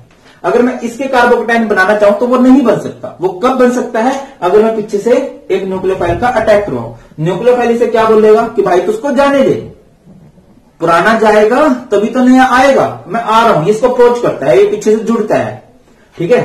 तो ये आने लगा भाई, तो अभी समझो क्या होगा। ये क्या है, एक टाइम ऐसा है कि OH का भी बॉन्ड है और Cl का भी बॉन्ड है, और एक थोड़ी देर बाद क्या होगा, यहां से ये H, ये H, ये H, ये OH और प्लस में Cl नेगेटिव हो गया अलग। यहां पे आप समझिए, ये आपका प्रोडक्ट बन गया। एंड यहां पे क्या हुई है, देखो जिस साइड आपका ग्रुप लगा था पहले, उसी तरफ नया ग्रुप नहीं जुड़ा, उसकी बैक साइड से जुड़ा है। इसे हम लोग बोलते हैं इन्वर्जन। क्या बोलते हैं बेटा जी, इन्वर्जन। अगर आपसे पूछ लिया जाए कि SN2 में क्या होता है, SN2 में इन्वर्जन होता है। SN1 में क्या होता है, इन्वर्जन भी होता है और रिटेंशन भी होता है। बहुत ही ज्यादा इंपॉर्टेंट पॉइंट है ये, और ये सारे का सारा इसका सिंपल मैकेनिज्म है। और पॉइंट देखेंगे, बट आपको मैकेनिज्म क्लियर होना चाहिए। इसमें क्या देखते हैं हम लोग, न्यूक्लियोफाइल को भी SN2 में दोनों चीजें होनी चाहिए। तो न्यूक्लियोफाइल भी जरूरी है किसमें, जब प्राइमरी रहता है। इसमें टर्सरी वाले में आपको जरूरत ही नहीं है, क्योंकि इसमें स्टेबल कार्बोकटायन बनना होता है। इसमें कौन सी स्टेट आनी चाहिए, ट्रांजिशन स्टेट। ट्रांजिशन स्टेट मतलब दोनों इकट्ठे रुकने चाहिए, इसमें सिर्फ एक से काम चल सकता है। ये है इनका मैकेनिज्म, आपको समझ में आना चाहिए। इसको जल्दी से चिपकाओ, तो मैं इसके पॉइंट लिखवाता हूं। चलिए अब स्पीडली इसके पॉइंट को कवर अप करते हैं। SN1 का मतलब क्या है, SN1 जो है ये एक फर्स्ट ऑर्डर रिएक्शन है, ठीक है, ये फर्स्ट ऑर्डर की रिएक्शन है। SN2 क्या है, 2 से समझ लो आप लोग, सॉरी, ये एक सेकेंड ऑर्डर की रिएक्शन है। इसमें क्या है, SN1 में क्या है, formation of carbocation. Formation of carbocation होती है, ठीक है, क्योंकि आपको सिर्फ एल्काइल हैलाइड की जरूरत है, तो वहां पे स्टेबल कार्बोकटायन होना चाहिए। Formation of stable carbocation. जितना स्टेबल कार्बोकटायन बनेगा, faster will be the reaction, faster will be the reaction, उतनी ही फास्ट रिएक्शन होगी। जितना स्टेबल कार्बोकटायन उतनी फास्ट रिएक्शन। और सबसे स्टेबल कार्बोकटायन किसका होता है, टर्सरी का, फिर होता है सेकेंडरी का, फिर होता है प्राइमरी का, फिर होता है भाई CH3X, इसको 0 डिग्री भी कह सकते हैं, ठीक है। इसमें क्या है, इसमें न्यूक्लियोफाइल का अटैक करवाना होता है आपको, ठीक है, मतलब इसमें न्यूक्लियोफाइल के अटैक की जरूरत नहीं होती, कार्बोकटायन बनना चाहिए स्टेबल। इसमें न्यूक्लियोफाइल का अटैक करवाना है, तो लेस स्टीरिक हिंड्रेंस। अभी सुपरविजन बैच से कई बच्चों को क्वेश्चन आया कि सर स्टीरिक हिंड्रेंस क्या होता है। स्टीरिक मतलब स्ट्रक्चरल, हिंड्रेंस मतलब रुकावट। समझो कि जैसे मैं हूं, अटैक हो गया, अब रुकावट पैदा करनी है, मतलब समझ के चलना, जैसे कार्बन है, इस पे बड़े बड़े ग्रुप लगे हुए हैं, CH3, CH3, CH3, ये बहुत बड़े बड़े ग्रुप्स हैं, ठीक है। एक है कार्बन, इसके साथ लगे हाइड्रोजन, हाइड्रोजन छोटा सा ग्रुप है, इस पे अटैक बहुत जगह से पॉसिबल है। स्टेरिक हिंड्रेंस मतलब स्ट्रक्चरल रेजिस्टेंस, इस पे आसानी से अटैक नहीं किया जा सकता, कोई बड़े बड़े ग्रुप्स लगे हैं। तो जितनी कम स्टेरिक हिंड्रेंस होगी, स्टेबल ट्रांजिशन स्टेट, उतनी जल्दी वो अपनी ट्रांजिशन स्टेट में पहुंचेगा, stable transition state, and faster will be the reaction, और उतनी ही फास्टर वो रिएक्शन होगी। भाई बात क्लियर हो रही है नहीं हो रही है, क्या कहना चाह रहा हूं मैं, समझ गए।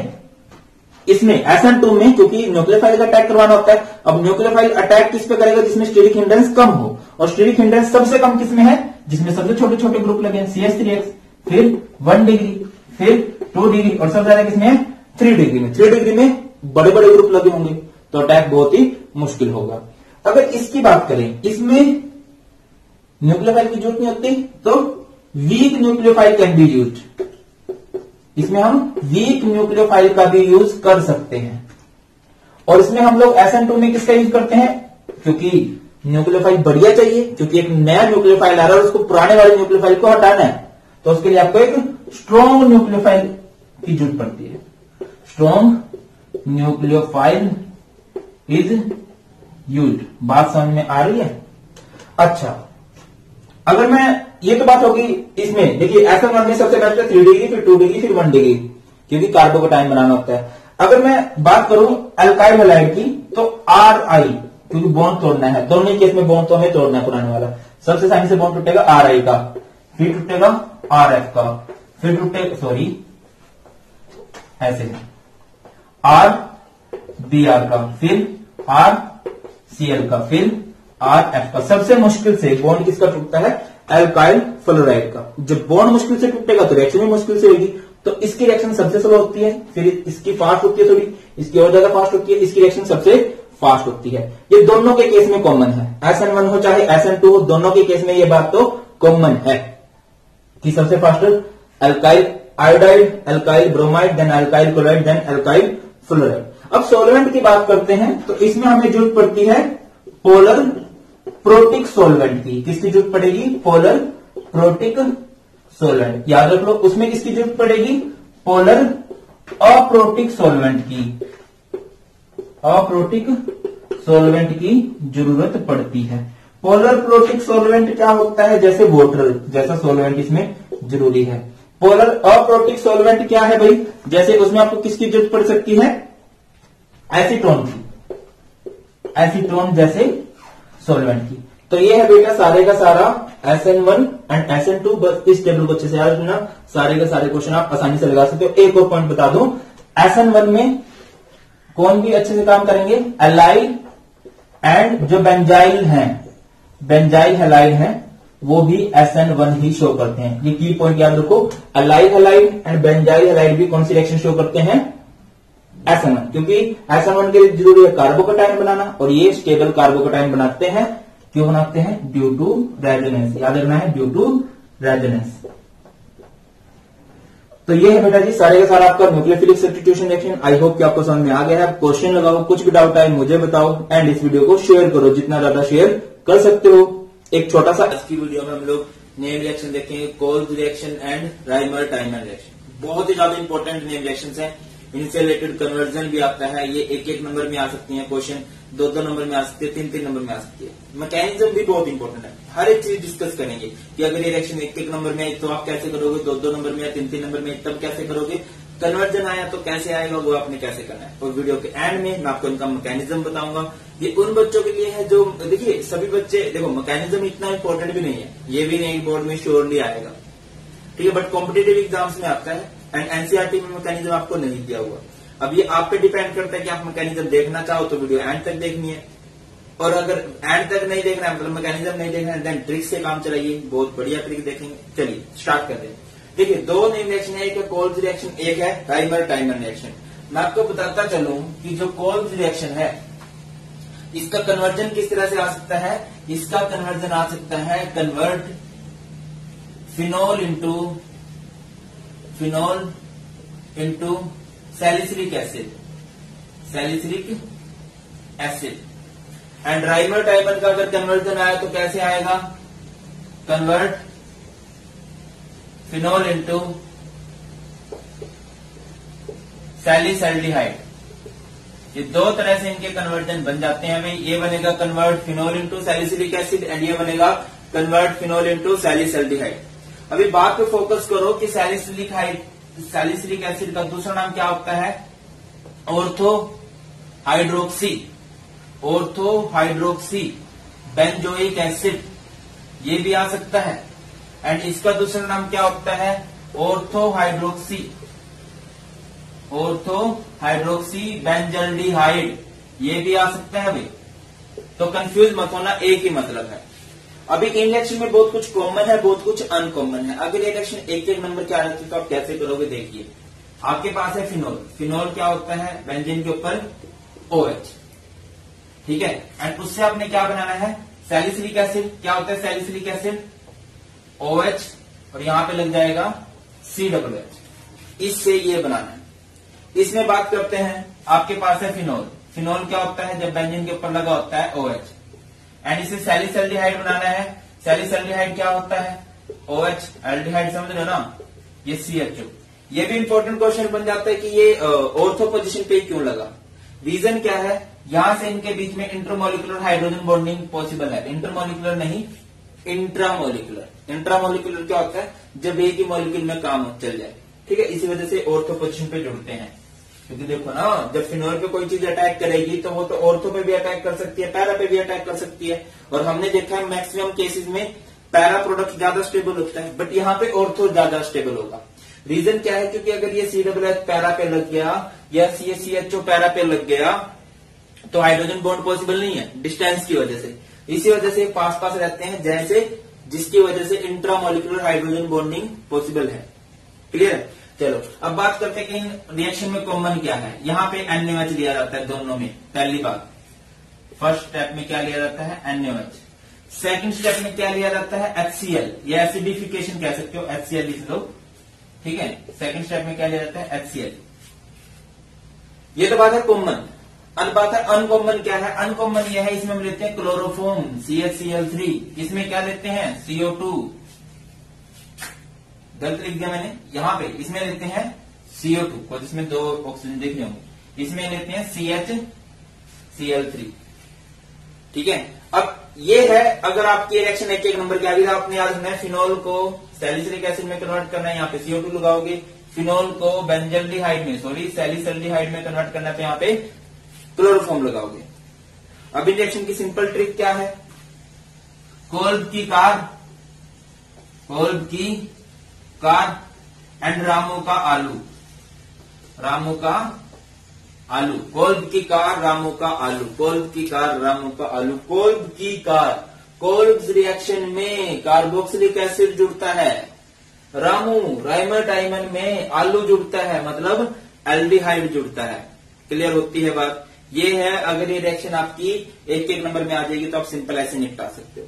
अगर ये रिएक्शन ट्रिक क्लियर हुई या नहीं हुई, कोल्ब की कार रामू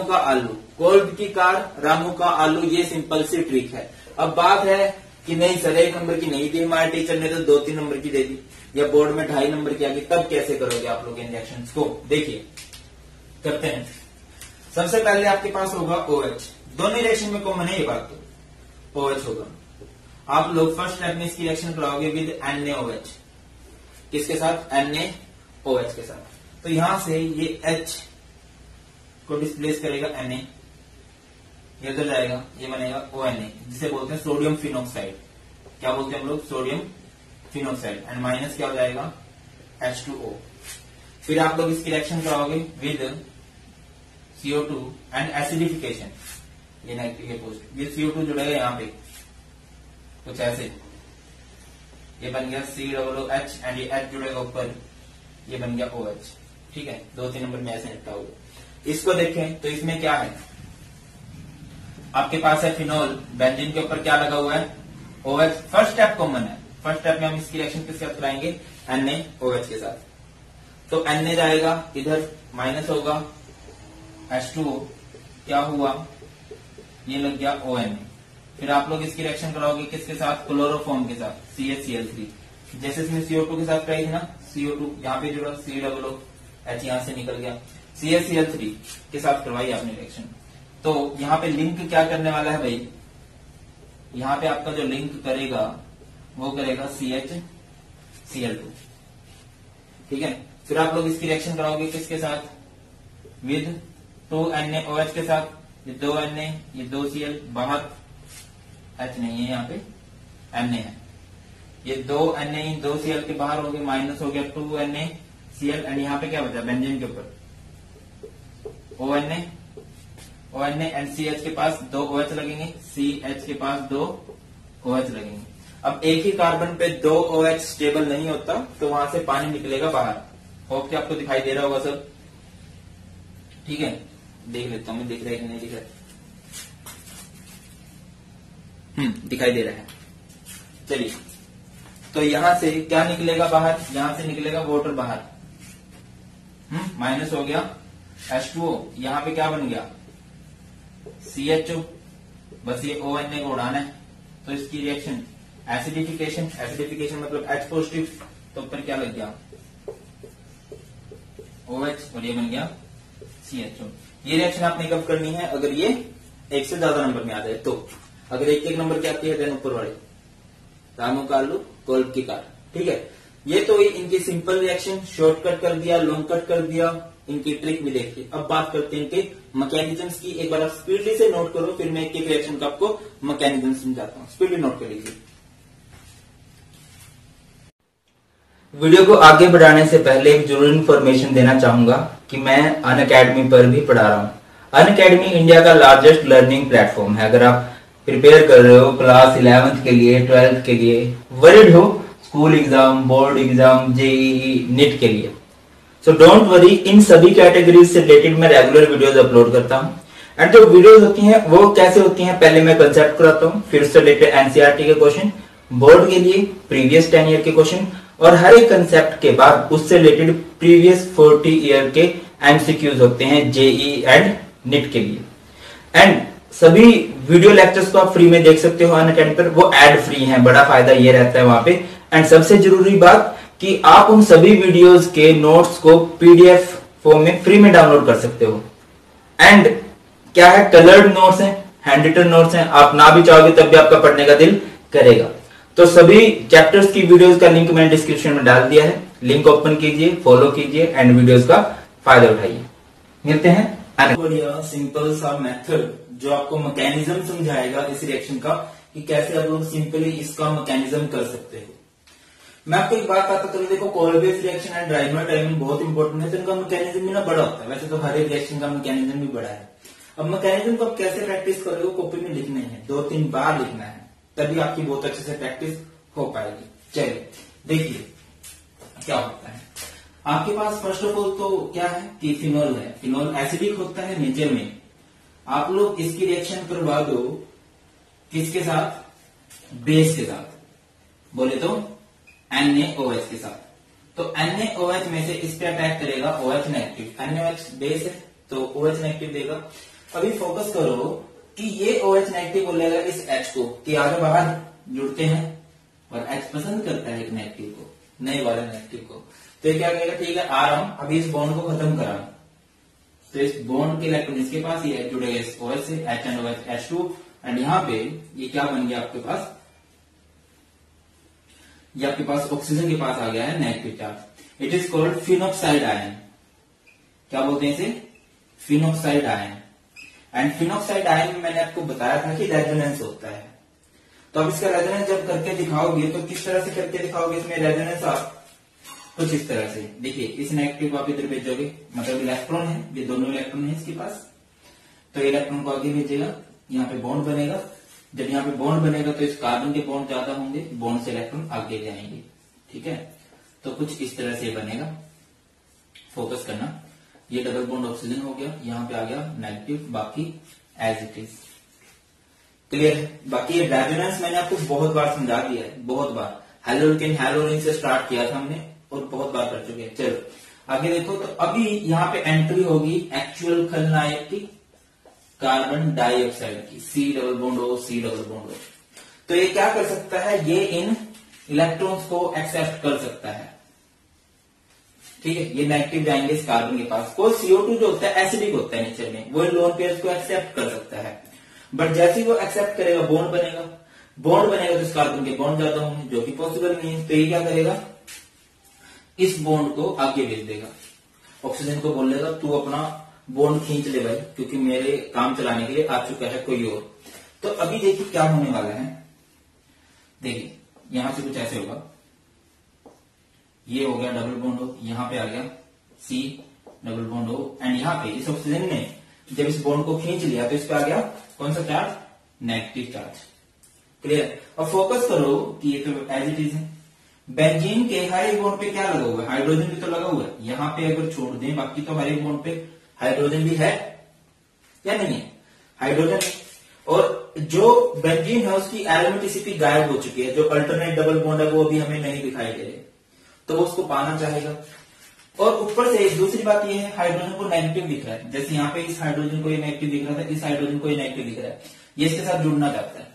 तो इसके साथ ये कब जुड़ेगा, जब ये यहां से आ जाए, तो ऑक्सीजन बुला रहा है इसको आ जा दो, ये क्या कहेगा भाई अभी आया, इस बॉन्ड के इधर छोड़ के आएगा हाइड्रोजन पॉजिटिव। देखिए कुछ इस तरह से हो जाएगा, कुछ इस तरह से फोकस करना, ये C डबल बॉन्ड O, ये O के साथ क्या जुड़ गया H। अभी जब इधर भी बॉन्ड आ गया, इधर तो ऑलरेडी बॉन्ड है, इधर भी ऑलरेडी बॉन्ड है, तो ये जो डबल बॉन्ड है इस बॉन्ड को क्या होना पड़ेगा, सिंगल।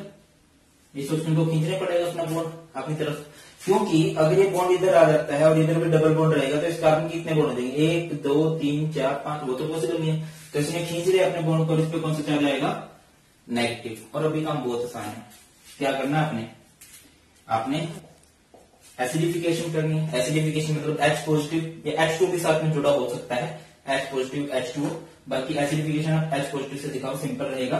तो ये H पॉजिटिव जुड़ेगा ऑक्सीजन के साथ कुछ इस तरह से,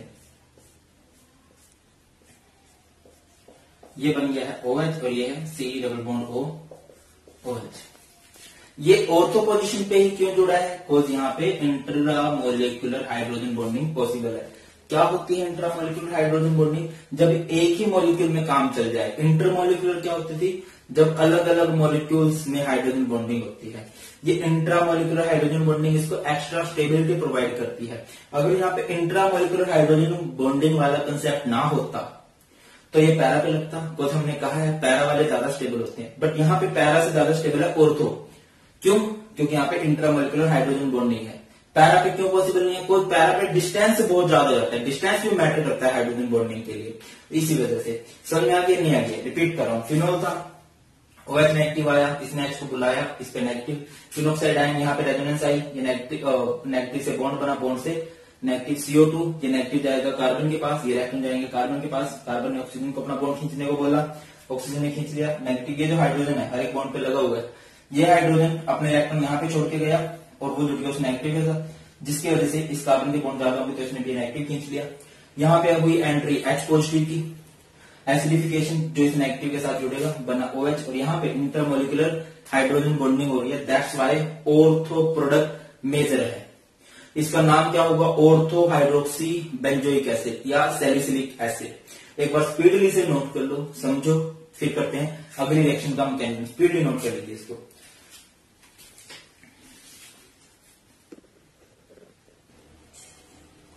तो अभी बात करते हैं मैकेनिज्म किसका, राइमर टाइमन रिएक्शन का। इसके मैकेनिज्म में क्या है, अगर आपको कोल्ड रिएक्शन का मैकेनिज्म समझ में आ गया तो ये भी बहुत आसानी से आपको समझ में आ जाएगा। स्टार्ट करते हैं। देखिए बिल्कुल सेम स्टार्टिंग है भैया, मैकेनिज्म हम देख रहे हैं राइमर टाइमन का कुछ ऐसे। हमारे पास होगा फिनोल, ये है फिनोल, OH, यहां पे हम क्या डालेंगे NaOH, OH से आएगा OH नेगेटिव इसके H को खींच लेगा, बहुत आसानी से खींच लेगा, H2 बाहर निकलेगा, तो ये क्या बनेगा, क्या बन जाएगा, ये फिनोक्साइड आयन बन जाएगा। ठीक है, इसके बाद क्या हुआ था, रेजोनेंस हुई थी, है ना, ये इसको आगे भेजेगा, बॉन्ड भी आगे जाएगा, ये इलेक्ट्रॉन आगे जाएंगे और यहां से बॉन्ड आगे जाएगा। ठीक है, कुछ इस तरह से करके दिखा सकते हैं हम। यहाँ पे आ गया नेगेटिव, यहाँ पे डबल बॉन्ड O, और यहाँ पे हमने एंट्री करानी है मेन विलेन, उसमें कौन था, कार्बन डाइऑक्साइड, और यहाँ पे कौन है, क्लोरोफॉर्म। बट एक्चुअल में यहाँ पे क्लोरोफॉर्म नहीं आएगा।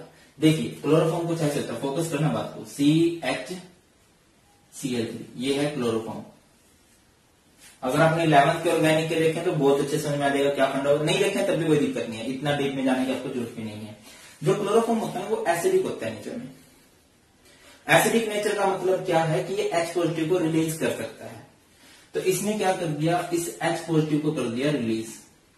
रीजन क्या है, इस H पॉजिटिव को ये आसानी से रिलीज क्यों कर सकता है, अगर ये H पॉजिटिव को रिलीज करे तो इस पर नेगेटिव चार्ज है, नेगेटिव चार्ज आएगा, और अगर इस पे नेगेटिव आ जाए तो ये देखिए जो Cl है ना, ये Cl क्या है, सारे के सारे माइनस आई इफेक्ट शो करते हैं। माइनस आई मतलब उस नेगेटिव को अपनी तरफ खींच सकते हैं, जिससे इसको, मैंने एक बात और बताई थी, अगर आप सारी वीडियो देख रहे हो, मैंने कहा था माइनस आई जो इफेक्ट होता है वो एसिडिक कैरेक्टर को इंक्रीज करता है, बताई थी ना ये बात।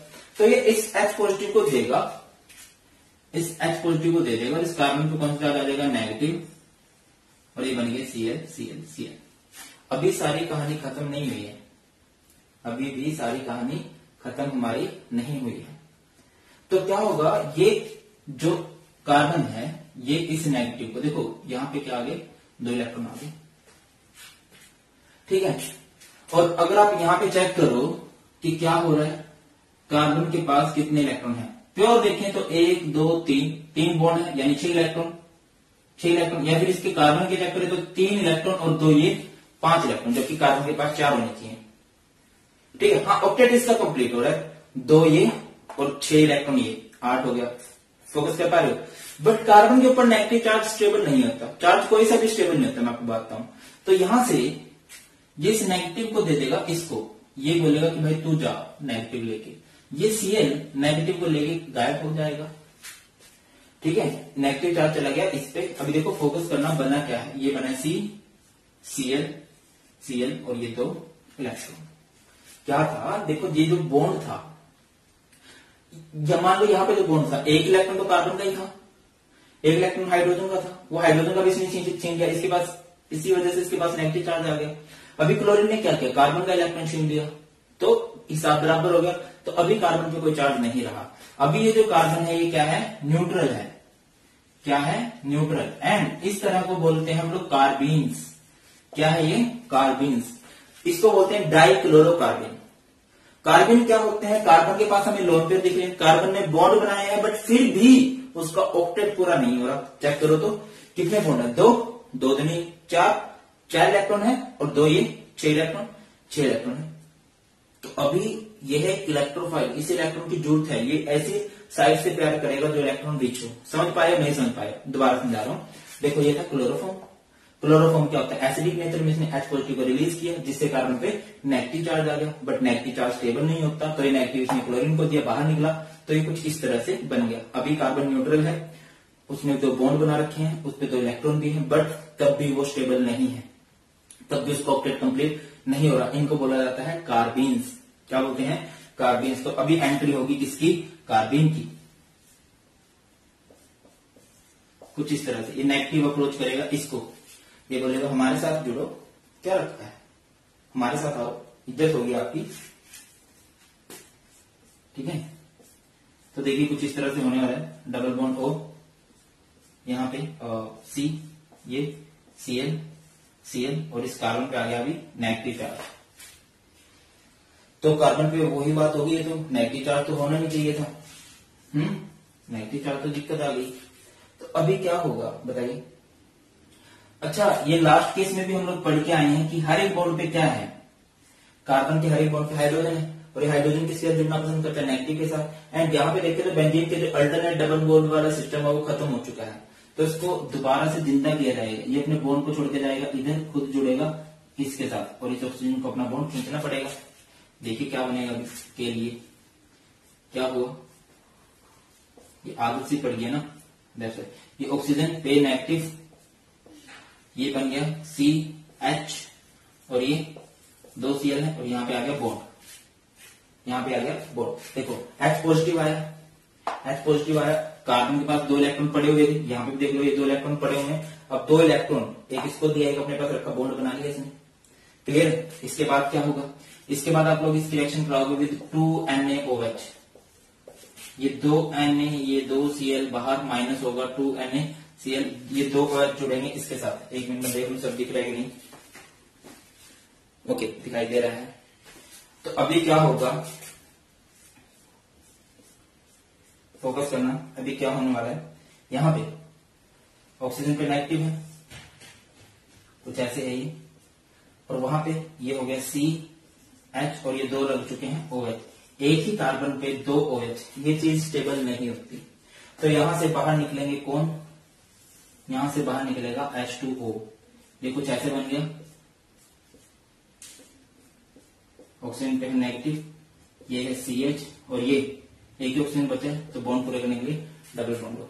CH तो बन चुका है, बस ये ऑक्सीजन पे नेगेटिव खत्म करो। तो आप क्या करोगे, इसकी एसिडिफिकेशन, H पॉजिटिव, यहाँ पे क्या जुड़ेगा, ये आपका बन गया OH और ये आपका बन गया CH, जिसे हम लोग क्या बोलते हैं, सैलिसल्डिहाइड या फिर ऑर्थो हाइड्रोक्सी बेंजल्डिहाइड इसको बोलते हैं।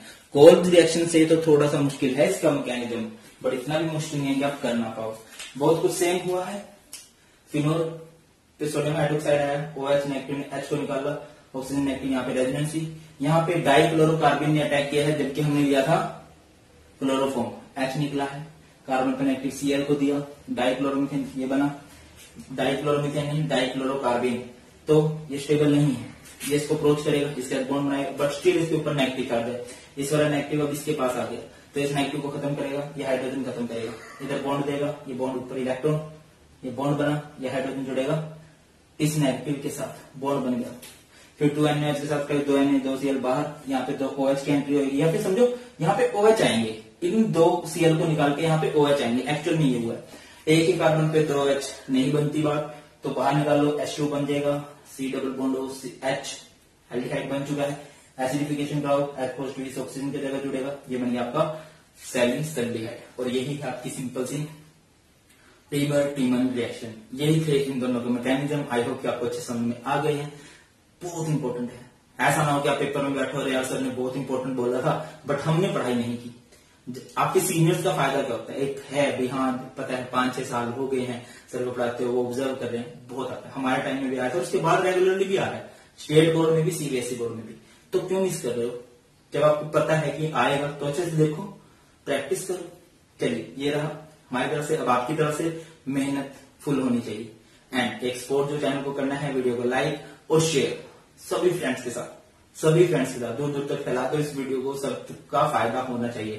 एंड अगर आपके लिए पॉसिबल है, आप करना चाहते हो, तो इस चैनल को फाइनेंशियली सपोर्ट कर सकते हो via Paytm. Thank you so much.